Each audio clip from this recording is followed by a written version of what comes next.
So originally, like when I first got here for PhillyUrban, I was kind of like taken aback to be in even the schoolyard and feel like I was the only white person there. And for me, that was like, wow, this is what people feel like when they go to a grocery store and they're the only black person there or the only Hispanic person there.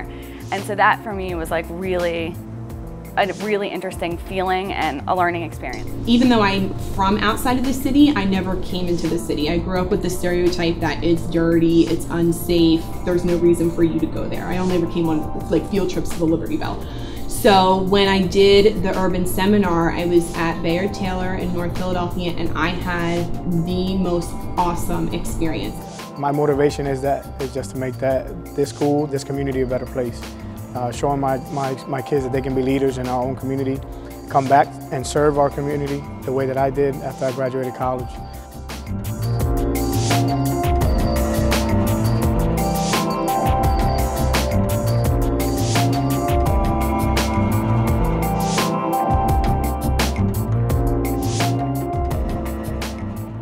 Going into a city, especially a well-known city of different cultures and ethnicities, it was definitely a lot of preconceptions that a lot of people aren't comfortable admitting to, but we all think it, and I was scared. I was intimidated to be in a city with a small group of people that I barely knew, but by the time it came to the last day of classes, I felt like I could have lived there on my own. After I got over that shock and like not being afraid, I remember feeling in the beginning like really intimidated by driving through the city, and you know, you told us a lot about the stories about how when people lock their doors or put up their windows when driving past someone, and I started to kind of take in the people around me and watch like things that my mom did and things that people I knew were doing when they got into the urban areas, and realized like Dr. Tidwell's right.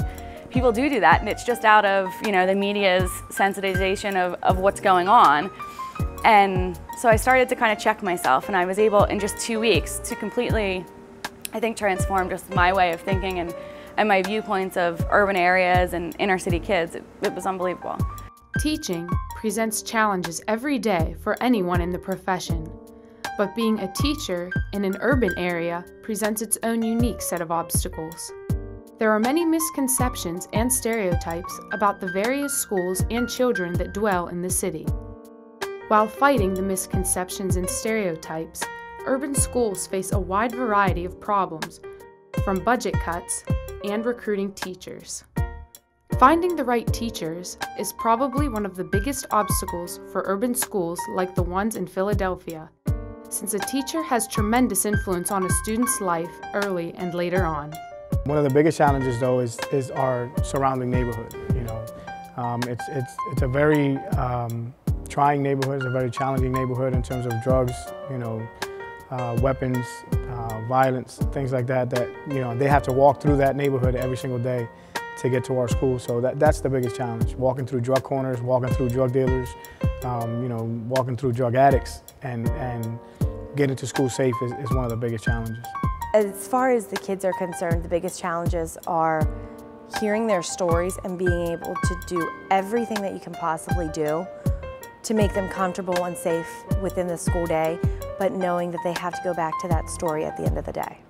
When I first became principal here, Stetson was known as a persistently dangerous school. It was actually on the list. It was the number 6 most dangerous in the state of Pennsylvania. It was the only middle school on the list. The rest were all high schools with 3,000 students or more. So under my tenure and with my leadership team, we've been able to work on building a positive school climate here, and you know, we've been able to get off the persistently dangerous list and make this a better school and a safer school for our kids. I grew up in this community. I know the challenges and the trials and tribulations that my young people go through, that my families go through, and my motivation is just to make this school, this community a better place. The Urban Seminar provides future educators with real-world experience teaching in an urban setting. For nearly 2 decades, the Urban Seminar has exposed students from the Pennsylvania State System of Higher Education's 14 universities to the challenges and rewards of teaching in an urban area. One of the programs that I did was the Urban Track. So all of my teaching experiences, pre-student teaching 1, pre-student teaching 2, and student teaching were in urban settings. Plus it gave that full year, which really, if you think about it, by the time you get to know the kids and your co-op releases more responsibility to you, that really only leaves you with, you know, a couple weeks of solid teaching, more than just a mini lesson or a lesson here and there. I was in the urban track at IUP, but because I was also in the FLICIT program, I had to do my student teaching in a place with where I could speak Spanish all day. So we have, at this school, we have bilingual programs, and I believe they had them in Pittsburgh as well, but I had the option of choosing Pittsburgh or Philadelphia, and the urban seminar was so wonderful. I said, you know what, I'll leave all of my friends at IUP, everyone else in my cohort, and I just came by myself here, and I'm so glad I did. The woman I worked with is unbelievable, and she's been such a mentor to me, throughout my career. Well, when I did it, I was a freshman, so it gave me an opportunity to get into the classrooms prior to my junior and senior year, like most universities and colleges offer. Once I was there, you build these friendships, and then you see the kids when you go to the classes, and you get into the routine of a teacher's routine, where you get up in the morning early, you go, you teach during the day, and then you come home, and then your job doesn't stop there. You think about those kids and what they said and what they did. You think about them the whole night through until you see them again the next day.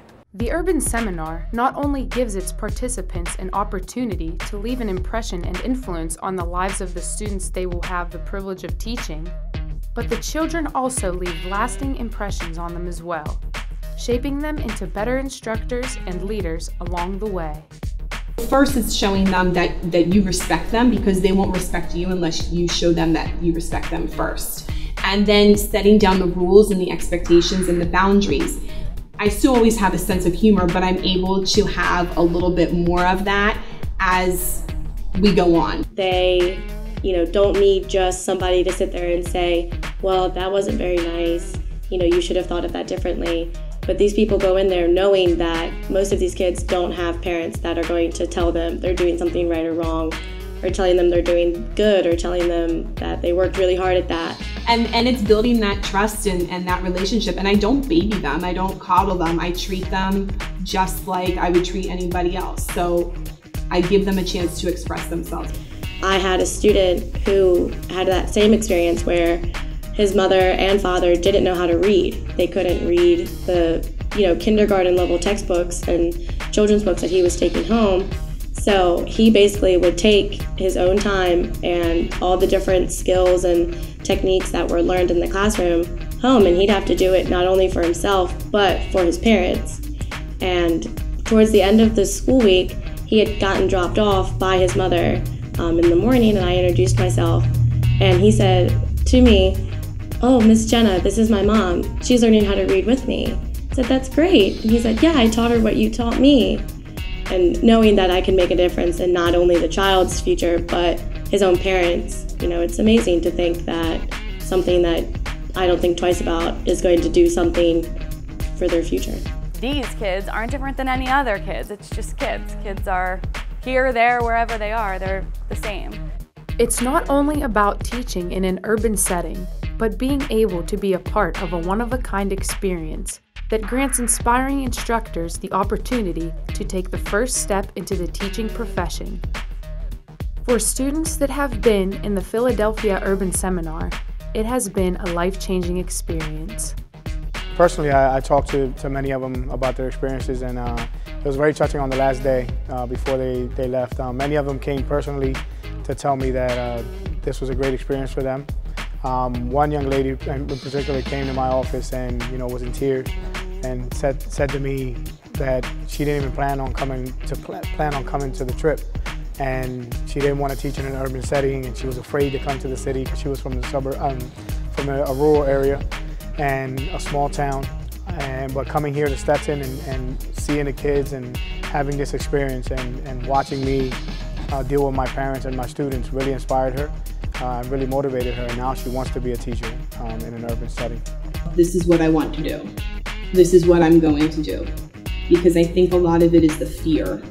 You hear the stories, you see the news, you hear all of these things, and then once you experience it firsthand, you realize that it's so different from anything that you thought it would be. My students absolutely adore the urban seminar students every year when they come in. And every year after the 2 weeks are over, when they leave, well, what do you mean they're gone? Our students are used to a lot of people leaving. So I think when someone leaves, they get really, they're affected by it more than maybe any other student would be, because it stinks for them that people keep leaving. So they get really attached really quickly. Every day they're hugging and, you know, writing them letters and cards, and it's remarkable. I think that the things that they're doing inside of Philadelphia could be done inside of DC, inside of Baltimore, even within the small county of Indiana. I mean, it doesn't matter the scale of it. I think it's the whole idea of making sure that you realize that a student is a student. It doesn't matter what their background is. You just have to learn to adapt and appreciate all the little things that they can bring to you, that you can mold and you can return back to them in a way that is going to benefit not just today, but something that when they're your age and they look back, oh, I remember my first grade classroom and this one student teacher came in and did something really cool with me, or whatever it may be. So I think it doesn't matter the scale of the school, but it's the idea behind going in a place that you're not comfortable with and taking the, you know, little quirky things that you can only experience by going there and bringing it to your own table and then building your own repertoire.